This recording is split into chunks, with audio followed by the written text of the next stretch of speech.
The rain had not stopped for 3 days when Caleb Stroud rode into Larkspur Bend, and the first thing he saw through the grey curtain of it was 9 children standing in a single row on the courthouse steps, soaked to the bone, holding hands so tightly their knuckles had gone white.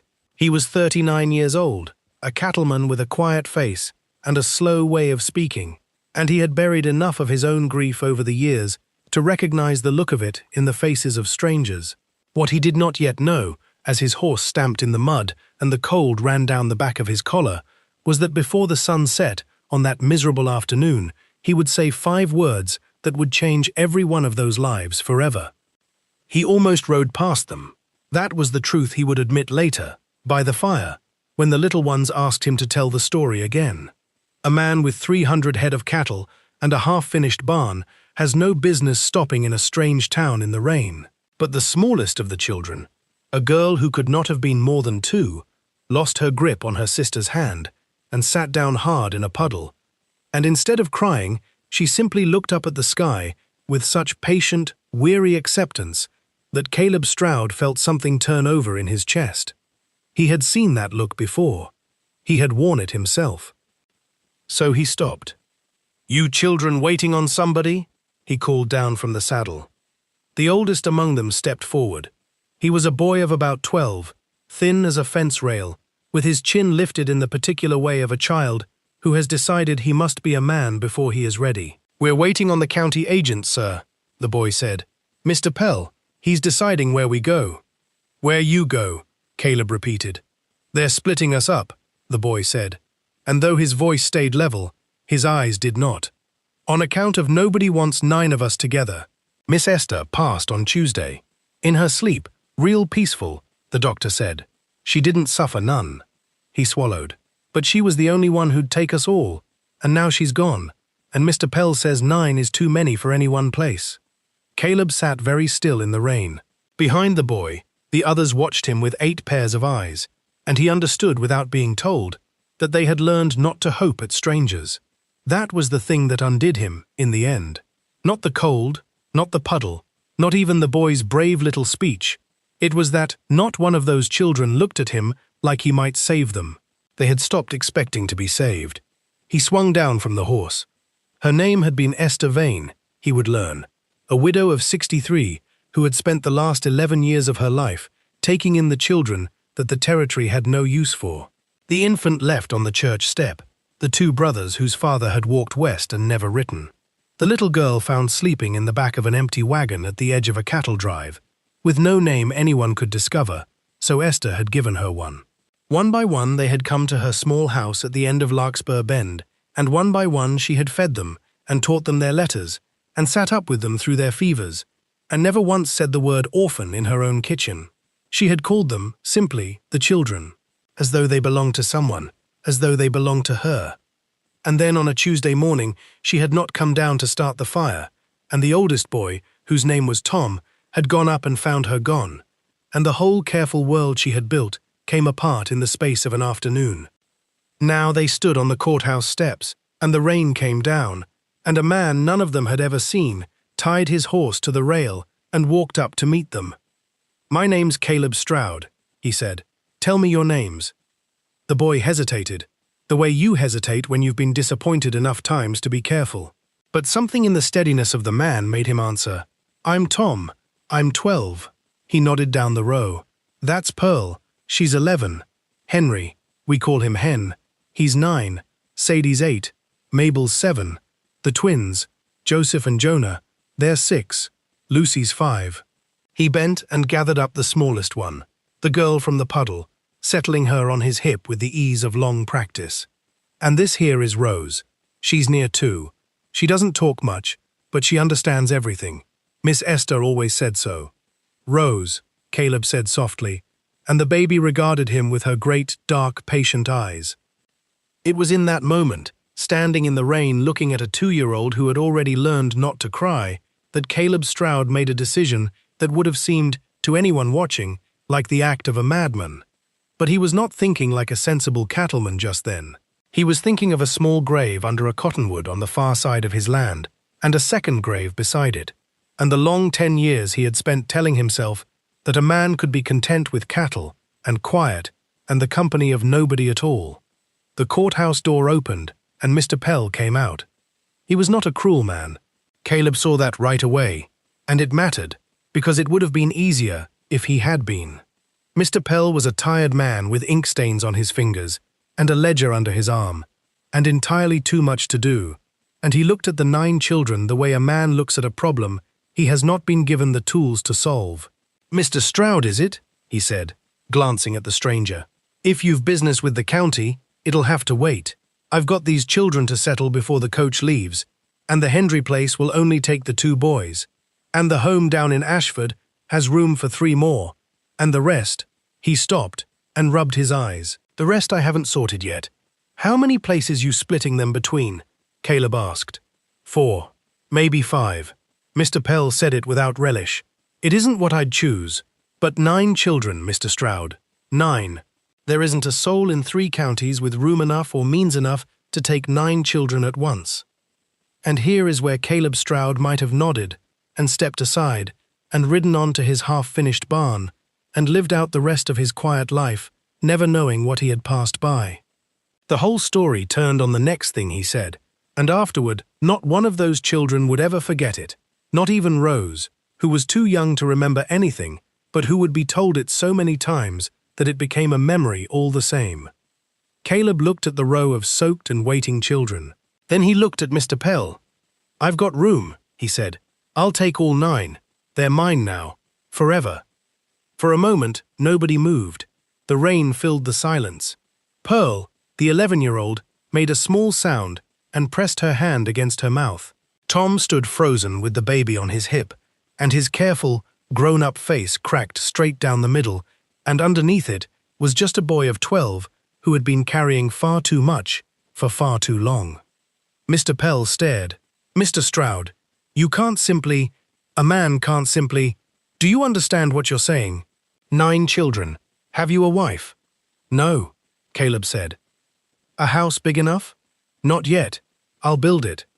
"And you'll feed them, clothe them, all 9, through every winter, with no woman in the house and no kin to help you?" "I'll learn what I don't know," Caleb said.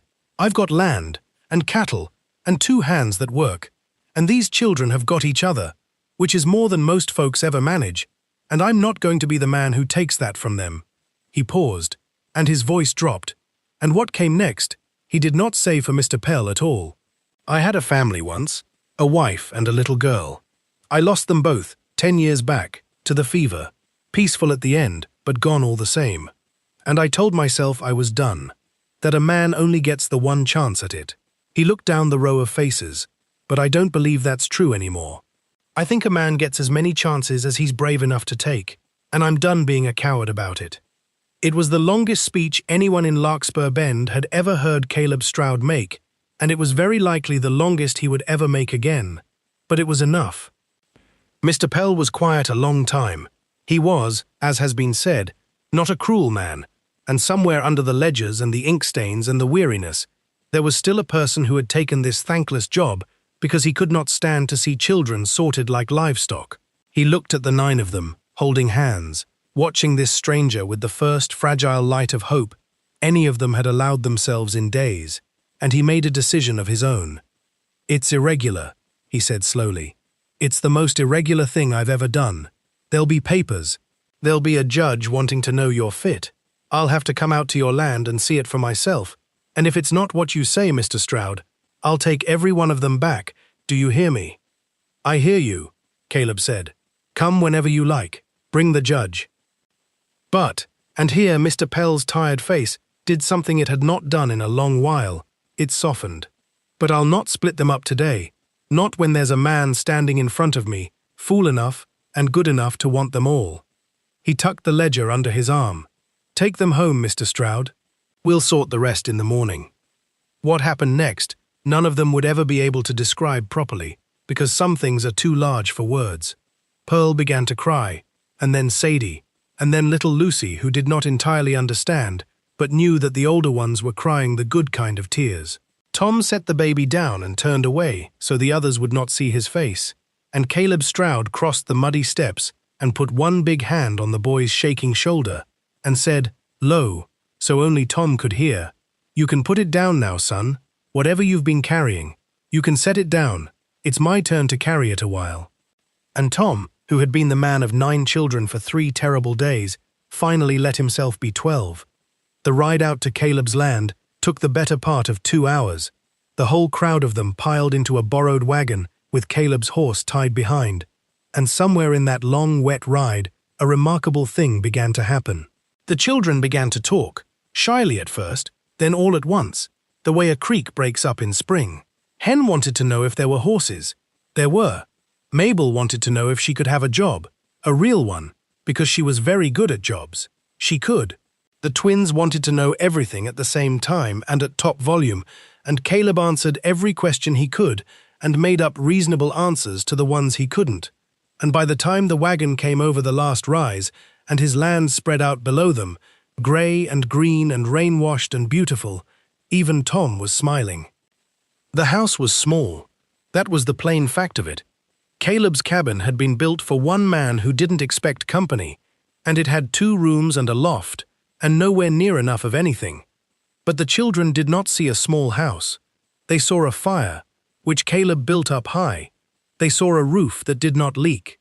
They saw a man moving around the kitchen with the awkward determination of someone who has decided to learn how to feed 9 children and intends to begin immediately, even if his first attempt at supper was, by his own cheerful admission, not fit for the hogs.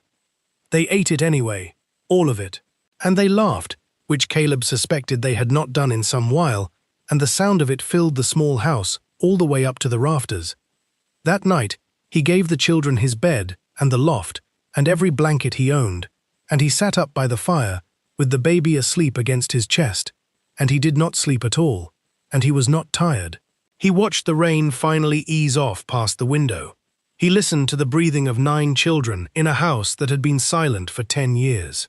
And Caleb Stroud, who had told himself for a decade that he wanted nothing and needed no one, discovered that he had been lying the whole time.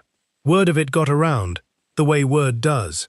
By week's end, half of Larkspur Bend had an opinion about the cattleman who'd taken in 9 orphans, and not all the opinions were kind. There were those who said he'd done it for the labor, to work the older ones like ranch hands. There were those who said it couldn't last, that he'd give them back by Christmas, that no single man could manage it. There were even a few who said worse, the way small minds will, until Mr. Pell himself stood up in the general store and told them plainly that he had been out to the Stroud place twice now, and the judge once, and that he had never in his career seen children better cared for, and that the next person to say otherwise could take it up with him directly. But the truth is that Caleb Stroud paid the gossip no mind at all, because he was busy. He was busy building. He hired 2 men with the last of his cattle money and put up a proper house before the first snow, 4 rooms and a great long table and a loft with windows, and the children helped, every one of them, carrying boards and holding nails and painting what they could reach. He was busy learning. He learned to braid Lucy's hair, badly at first, and then less badly. He learned which of Sadie's stomachaches were real, and which meant she was worried about something she didn't have words for. He learned that Pearl had a gift for figures, and got her a slate, and that Hen could gentle a skittish horse better than grown men twice his size, and that the twins, troublesome as they were, would do anything in the world for each other, and could be trusted with anything if you trusted them together. There was one evening that first winter he would carry with him always. The snow had come down heavy, and the new house was buttoned up tight and warm, and after supper, Pearl asked, shy about it, whether he knew any stories. Caleb confessed that he did not really, that he was a cattleman and not a storyteller. So instead, Tom got down the worn little book that had been Miss Esther's, the one they had carried out of the old house, wrapped in a shirt so it would not be lost, and he read to all of them by the fire, the way she used to. And Caleb sat in the big chair with the baby drowsing on his knee and listened to the boy's steady voice and watched the firelight move across 8 upturned faces, and he understood that he was not there to replace the good woman who had loved these children first. He was only carrying on what she had begun. Somewhere, he hoped, she could see that her children were warm and fed and together, and that her work had not been undone. He thought she would have liked that very much.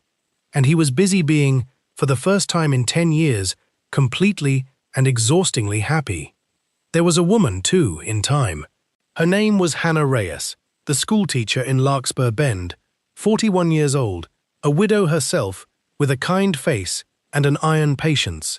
And she had taken an interest in the Stroud children from the moment they appeared in her schoolroom, scrubbed and nervous, and clutching their new slates. It was not a sudden thing between her and Caleb. It was a slow thing, the way the best things are, built over months of her staying after lessons to help Pearl with her sums, and him finding excuses to be the one who came to fetch the children home. But there came an evening, near a year after that rainy day on the courthouse steps, when Hannah looked across the great long table at 9 children and 1 quiet cattleman, and Caleb looked back at her, and neither of them needed to say the thing out loud just yet, because they both already knew. That, however, is a story for another day. The day I want to tell you about is one that came later still, on a clear, bright morning when the papers finally came through.